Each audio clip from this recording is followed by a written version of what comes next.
guys? Welcome back to the video and I hope you're having a great day. Hello, welcome if you're new. Welcome, my name is Jai. Welcome to my channel. Today we have a new person. Actually, this person's called channel is Screen Rant, and this is a video alternate Disney and Pixar storylines we will have loved to see. So this one's interesting to me in his channel. All his videos are interesting. But take a quick look at that one. So sit back, relax, and let's go. Oh, they're so awesome!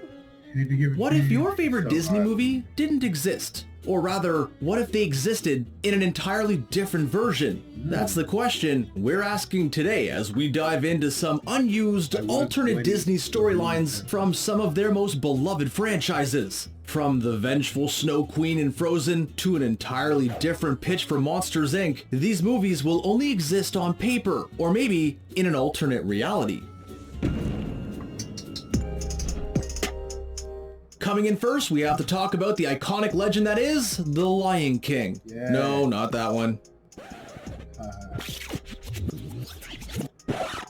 Yeah, that's better. Released in 1993, this film ranks as one of the studio's best films from the era known as the Renaissance. But the film almost turned out quite differently thanks to a very different part of the story that was included in the original script. As we all remember, because it was so emotionally scarring to our younger minds, Scar straight up tosses Mufasa into the stampede. Long live the king.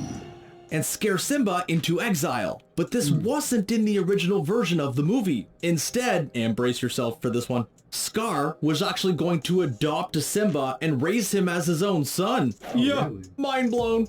Basically, Scar was going to remove Simba from the equation at the same time as Mufasa, but the rest of the pride came down to the gorge upon seeing the dust in the air. They found Scar with Simba in his mouth and assumed wrongly that Scar had saved the young prince, forcing his uncle to take charge of raising the boy, who would grow up to be a lovable goof. But all that was changed in favor of a more heroic story.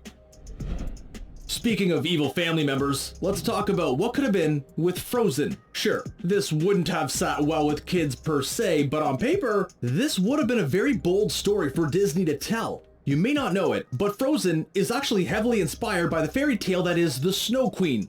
In it, the Snow Queen is actually an evil being, and Frozen was going to follow this inspiration when it came time to tell its story. Anna and Elsa were not originally written as sisters, despite that being a huge part of the final cut of the movie. Anna was instead a poor peasant who sought out the Snow Queen, the only person who can freeze her unbroken heart. Yeah, dramatic much. Elsa had experience in this task as she did it to herself once after she was left at the altar on her wedding day. By the end of the movie, Anna and Elsa would have clashed in an epic battle, complete with armies of snow monsters. But as soon as Let It Go was written, the whole movie got a shake-up to make the song work better with the movie. So yeah, more reasons to blame that wretched song. Moving on from the snow and cold of Frozen, let's see what's happening in the bustling metropolis known as Zootopia. That original movie was a huge hit and felt very self-aware as well, but that entire movie was not the original direction the studio was going with. The studio saw something great in the character that was Nick Wilde. And I'm not the liar. He is. So it should come as no surprise that the original version of the movie had him as the protagonist as opposed to Judy Hopps. In this version, predators are considered a menace to society and have to wear collars that keep them from trying to snack on the other animals in the city. Every time a predator gets too angry or aggressive, they would get a shock. When Nick goes to visit his doctor, who naturally has to take the collar off for the checkup, Nick ends up feeling a tremendous amount of freedom from the sensation. With this epiphany, Nick decides to open up and run an illegal amusement park called Wild Times, a refuge for all the predators to hang out and be free without their collars. Yeah, Disney, you have this script. Make this a prequel or a sequel, now, please. Now, this next entry comes courtesy of one of the most favorite Pixar films, Monsters, Inc. In order to power the world of monsters, many of these creepy beings work at the Scare Factory, where children's screams of terror are converted into electricity to power the town. But all that changes when the factory's chief scarer comes into contact with a child.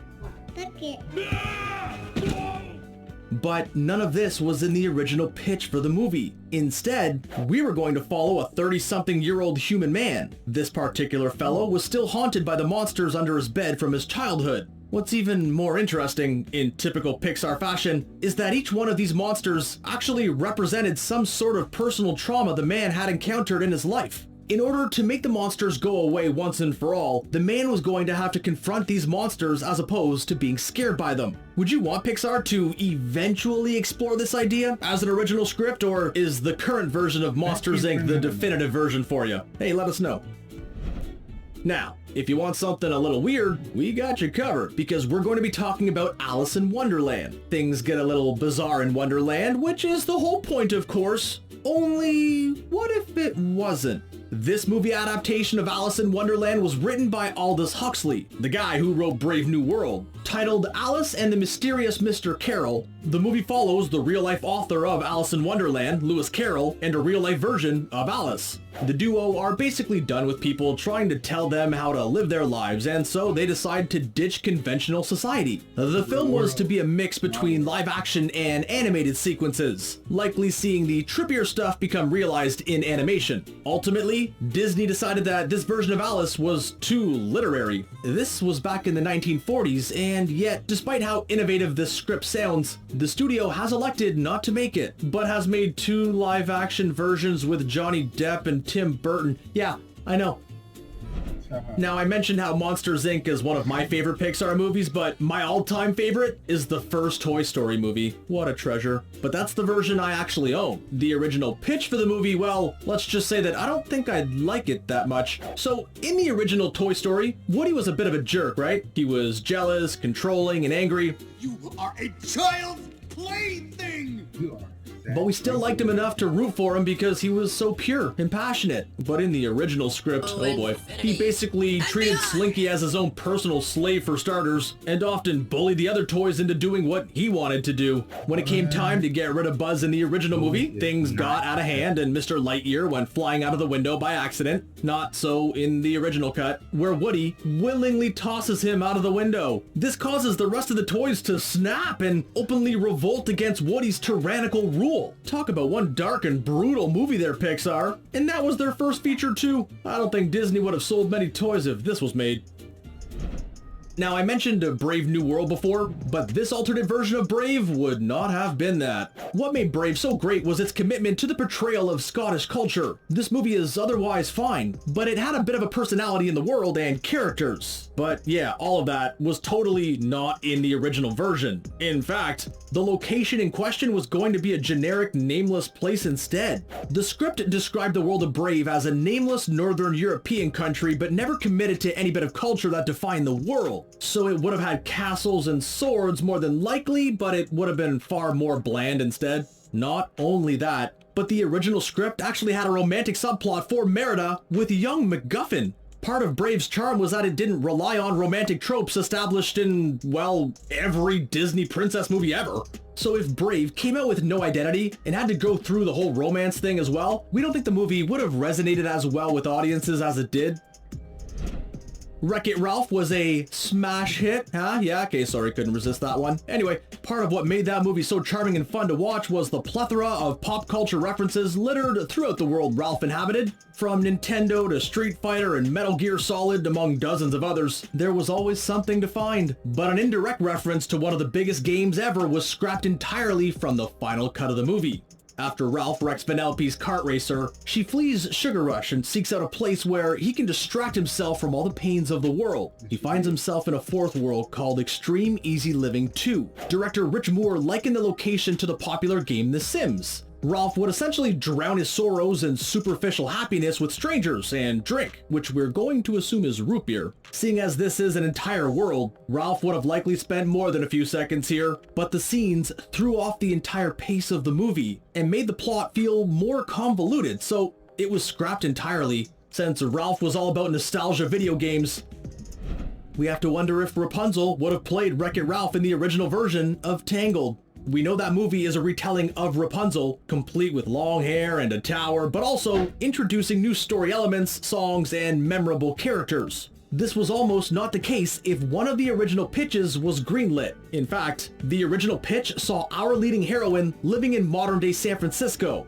Despite being in the modern, trivial, and magicless reality that we're all familiar with, she gets transported into the fairy tale land and becomes Rapunzel. How she got there remains unknown. Now, I like Tangled as much as the next person, but I think there's also something here that could be interesting in the future. Maybe not Rapunzel, as that could get repetitive in a way, but seeing a modern, perhaps technology-obsessed heroine get plunged into a fairy tale and face social challenges of the time would be an interesting Disney story to tell. There was also another version of Tangled in the works called Rapunzel Unbridled, which the director of that project likened to Shrek.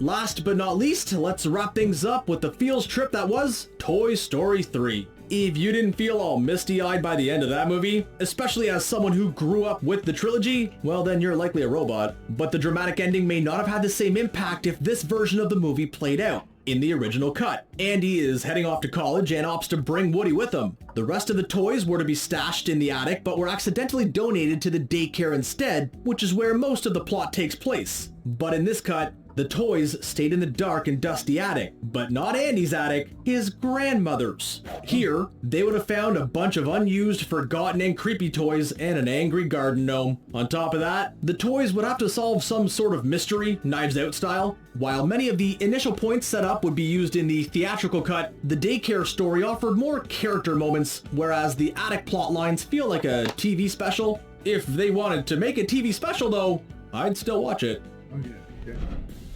And those are some of the best or weirdest alternate Disney storylines that were never told. Which one of these do you think has potential? And do you think any of them could have been... All these Disney movies turn out to be